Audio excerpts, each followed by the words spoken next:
Brazil, Israel, Italy won, Ukraine won, Uzbekistan, and France.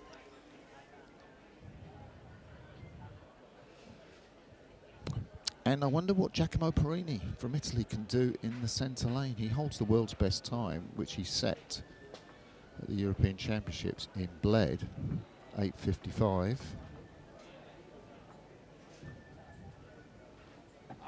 Anyway, we will look at his opposition. There is Rene Campos Pereira, a Rio and Tokyo Paralympian, 42 years of age, coached by Silva Moreira.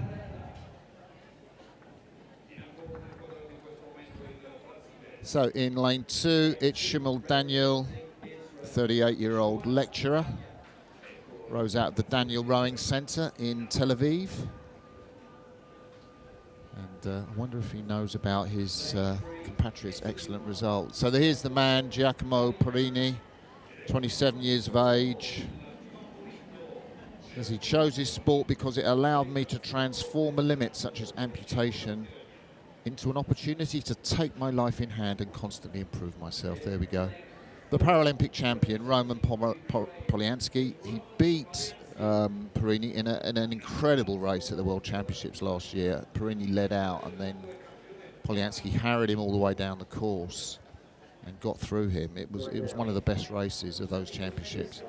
Fantastic to see the Uzbeki, Egamberdiev Kolomarud, just 19 years of age. He's been out here racing the other end of the lake at the Gavarati Regatta. And the Frenchman, Pascal Danier, makes up the 6 athletes. He is in the lane closest to us, lane 6, 53 years young.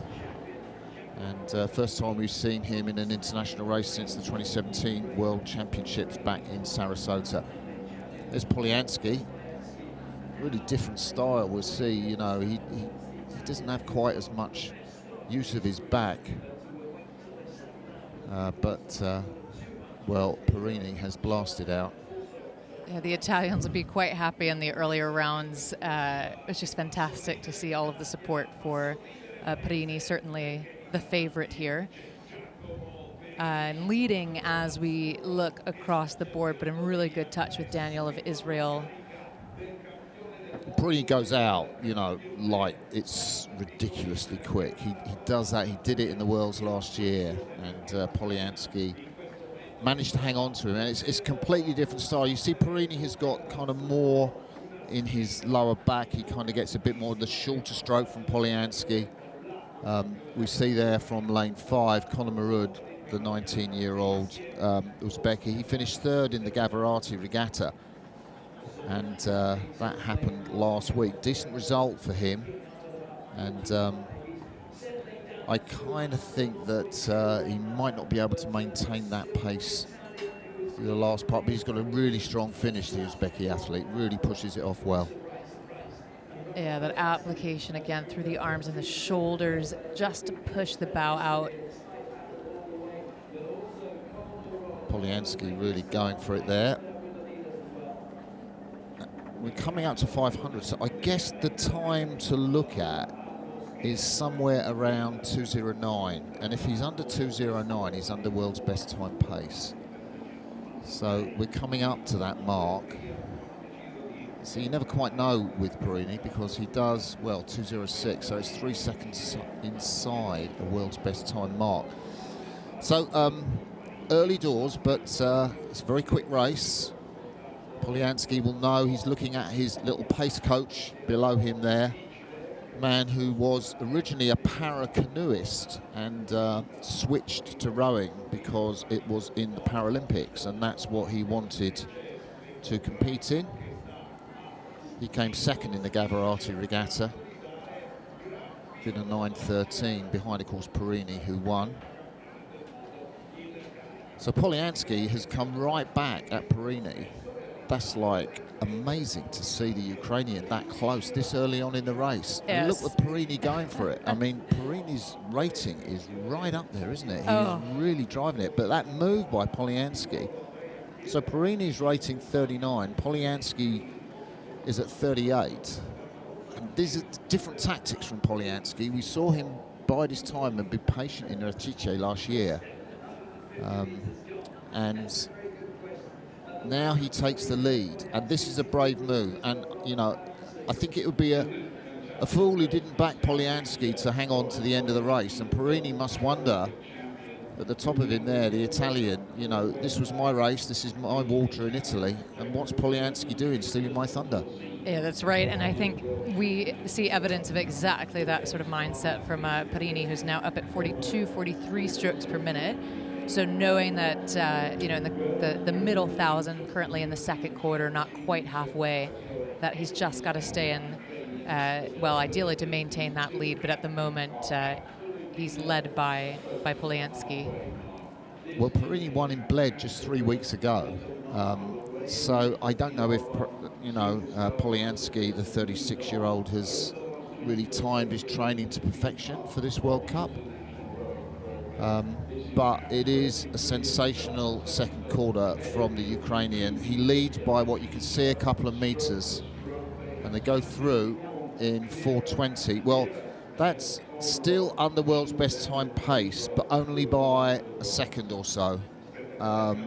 Relatively speaking, they're therefore going a little slower in that second 500, but you wouldn't think so, whether the wind's a bit less.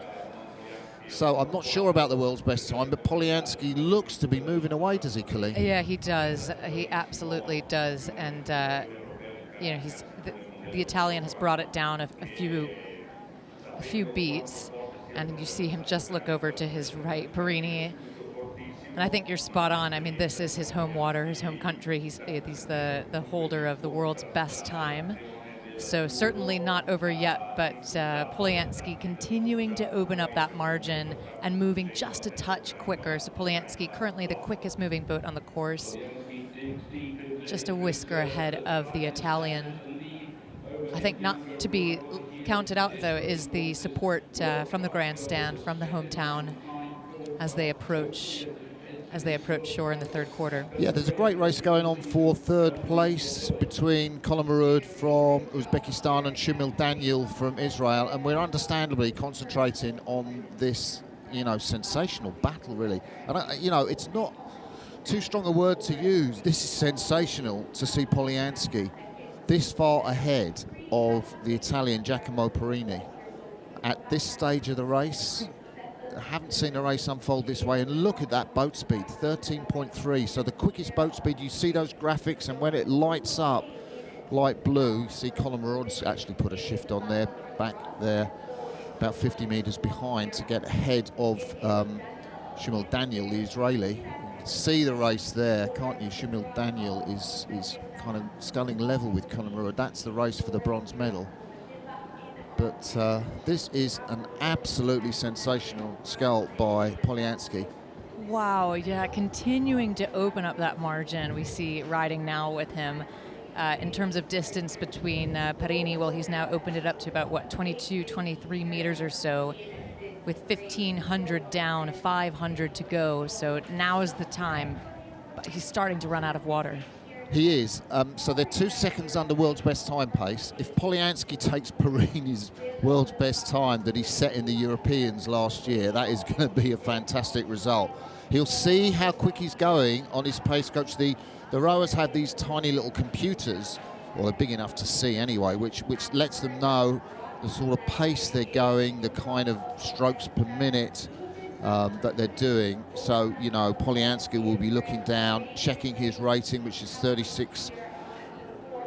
strokes a minute, speed 3.7 meters a second, and he'll be thinking all's good. And there's a countdown clock, so he will have maybe checked that. He'll know his 1,500 meter pace. There's Perini in second place, and I think Shumil Daniel, you can see behind him the Israeli, and right at the back it's Rene Campos Pereira from Brazil. Wow, what a fantastic effort from Polyansky, the world and Paralympic champion. In the last round, he overhauled Brazil, I think like 500 meters down, so spot on Martin. He's quick off the start, but he's just really built speed throughout the full 2K.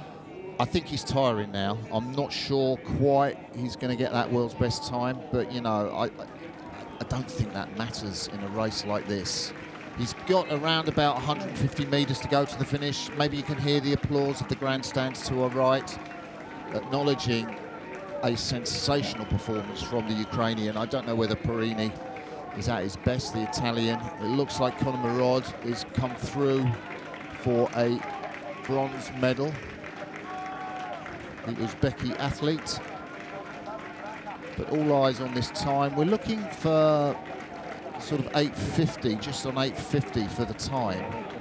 If he's under 8:50, he's going to have created a new world's best time. I think it's just outside. 8:50, it's sort of 0:8, the world's best time. But an incredible result from the Ukrainian, and Perini takes second, and it's the Uzbeki athlete, again Berdiev Kolomarud, who takes third. So sensational. It is 0.3 of a second outside of the world's best time, I think. Is that correct?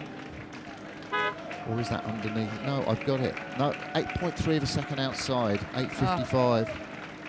Oh no, so it's under. Let me see. Well, in the meantime, that was a shot of No, it is a world's best time. I was looking at 8:55, and it's actually 8:50. So apologies for that in terms of commentary, but he has set a new world's best time. So Polyansky has set his mark by not just beating Perini, but actually eviscerating his world's best time at the finish, 8:50. Wow. So apologies for that in commentary. I called it 8:55, and that was the old mark, setting the too difficult standard. That's fantastic. Big smile. So 2 world's best times. That's a good way to start the morning. Amazing way to start the morning. So Perini 8 seconds back, Colin Marud in 3rd place. Let's hear it from our medalists. Applaudiamo I nostri medagliati.